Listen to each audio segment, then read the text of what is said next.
रमजान ईदच्या दिवशी आवर्जून बनवला जाणारा शीरखुर्मा हा एक अत्यंत लोकप्रिय, पारंपरिक आणि गोड पदार्थ आहे. बारीक शेवया, दूध आणि सुकामेवा वापरून हा पदार्थ बनवला जातो.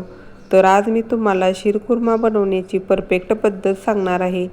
त्यामुळे दूध वेगळं आणि शेवया वेगळ्या असं अजिबात होणार नाही. अगदी क्रीमी टेक्स्चर असलेला शीरखुर्मा तयार होईल.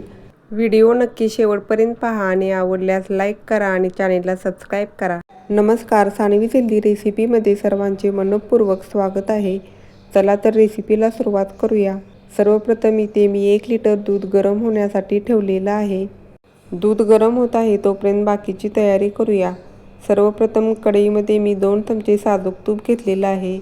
तूप थोडंसं गरम झाल्यानंतर त्यामध्ये 15 ते 20 मी मनुका घातलेले आहेत. मनुका घेत असताना स्वच्छ धुवून आणि सुकवून घ्यायचे आहेत, कारण मनुक्याला खूप जास्त प्रमाणात केमिकल्स लागलेलं असतं. तसेच धूळ देखील असते, ती सर्व निघून जाते. मनुका अगदी मंद गॅसवरती तळून घ्यायचे आहेत. 10 ते 12 काजू घेतलेले आहेत. काजूचे फक्त मी 2 तुकडे केलेले आहेत, अगदी बारीक बारीक असे तुकडे केलेले नाहीत. काजू देखील मंद गॅसवरती तुपामध्ये छान तळून घ्यायचे आहेत.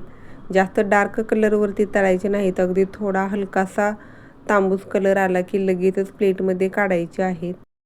त्यानंतर 10 ते 12 बदाम मी बारीक कट करून घेतलेले आहेत. ते देखील थोडासा तांबूस कलर येईपर्यंत तुपावरती छान परतून घ्यायचे आहेत. अगदी अर्ध्या मिनिटामध्ये बदाम देखील छान तळून झालेले आहेत. लगेचच प्लेटमध्ये काढायचे. त्यानंतर सुक्या खोबऱ्याचे बारीक काप करून घातलेले आहेत. तुम्हाला हवं असेल तर घालू शकता, नाहीतर स्किप केलं तरी चालेल.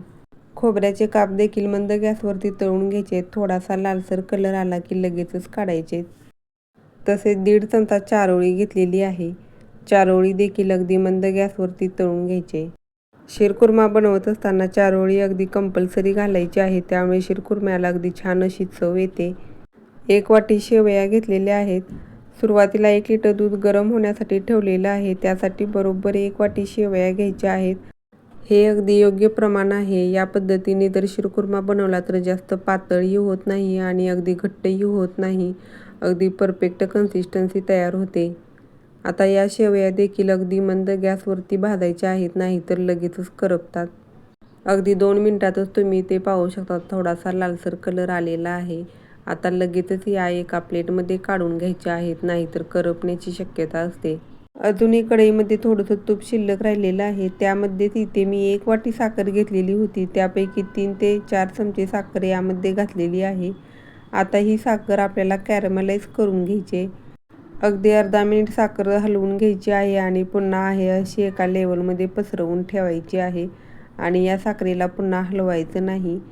तसेच गॅसची फ्लेम अगदी लो ठेवायची आहे आणि लो फ्लेमवरतीच ही साखर वितळून घ्यायची आहे. आणि तुम्ही इथे पाहू शकता, फक्त काही मिनिटांमध्येच ही साखर विरघळायला लागलेली आहे आणि थोडासा लालसर कलर दिसायला लागलेला आहे. अशाच पद्धतीने पूर्ण साखर विरघळून घ्यायची आहे. याच्यापेक्षा जास्त वेळ साखर शिजवून घ्यायची नाही, नाहीतर काळपट कलरही होतो आणि चव देखील कडवट लागते. तोपर्यंत तिकडे दूध देखील गरम झालेलं आहे. आता या साखरेमध्ये दूध घालायचं आहे. दूध घालत असताना गॅसची फ्लेम अगदी लो ठेवायची आहे आणि सुरुवातीला अगदी थोडं थोडं दूध घालायचं आहे, कारण दूधही गरम आहे आणि साखर देखील भरपूर गरम झालेली असते. अशातच गॅस जर मोठा ठेवला तर दूध लगेचच उसळून बाहेर येण्याची शक्यता असते. त्यामुळे गॅसची फ्लेम लो करायची आणि थोडं थोडं दूध घालायचं आहे. आता या दुधामध्ये मी केशरच्या काड्या घालत आहे. दुधासोबत छान केशरच्या काड्या उकळल्या जातील आणि दुधाला रंगही छान येईल. आता तुम्हाला इथे चमच्याला साखर लागलेली दिसत आहे, परंतु थोडा वेळ दूध उकळलं की ती साखर देखील पूर्णपणे विरघळून जाते. आता दूध उकळत आहे आणि मगाशी एका वाटीतली जी साखर शिल्लक राहिलेली होती ती सर्व साखर या दुधामध्ये घालून घ्यायची, किंवा तुमच्या आवडीनुसार थोडीशी कमी जास्त साखर केली तरी चालू शकते. साखर घातल्यानंतर दूध 5 मिनिट असंच उकळवून घ्यायचं आहे. शीरखुर्मा अगदी दाटसर होण्यासाठी आणि क्रीमी टेक्स्चर येण्यासाठी यामध्ये 2 चमचे मिल्क पावडर घालायची आहे. मिल्क पावडरमध्ये थोडंसं रूम टेम्परेचरचं दूध घालायचं आहे आणि मिक्स करून घ्यायचं आहे, म्हणजे मग मिल्क पावडरच्या गुठळ्या होणार नाहीत. दुधामध्ये मिल्क पावडर घालण्या अगोदर मगाशी तळून घेतलेले सर्व ड्रायफ्रूट्स घालायचे आहेत आणि व्यवस्थित मिक्स करून घ्यायचं आहे. त्याचबरोबर मगाशी फ्राय करून घेतलेल्या शेवया देखील घालायच्या आहेत. शेवया देखील दुधामध्ये व्यवस्थित मिक्स करून घ्यायचे आहेत. आता यामध्ये छान सुगंध येण्यासाठी 3 ते 4 वेलची मी बारीक करून घेतलेली आहे. ती वेलची पूड यामध्ये घालायची आहे म्हणजे शिरखुरम्याला छान सुगंध देखील येईल. आता तुम्ही इथे पाहत आहात शिरखुरम्याचं टेक्स्चर थोडंसं पातळ दिसत आहे कारण अजून यामध्ये मिल्क पावडर ॲड केलेली नाही. तर आता या स्टेजला मिल्क पावडर ॲड करायची आहे आणि 5 मिनिट मंद गॅसवरती शिजवून घ्यायचं आहे.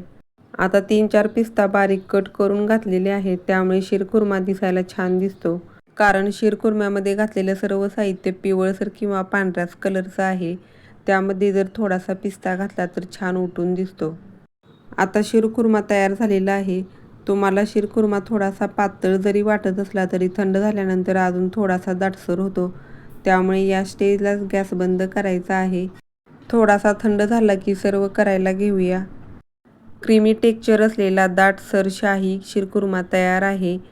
जास्त पातळही नाही आणि अगदी जास्त घट्टही नाही. अगदी परफेक्ट असं टेक्स्चर आलेलं आहे. अजून वरून थोडेसे पिस्त्याचे काप घालूया म्हणजे छान दिसेल. तुम्ही देखील मी सांगितलेल्या पद्धतीने या रमजान ईदला शिरखुर्मा बनवून पहा. घरातील सर्वांना खूप आवडेल. रेसिपी आवडली असेल तर लाईक करा, सबस्क्राईब करा. पुन्हा भेटूया अशाच नवनवीन रेसिपीज घेऊन. तोपर्यंत धन्यवाद.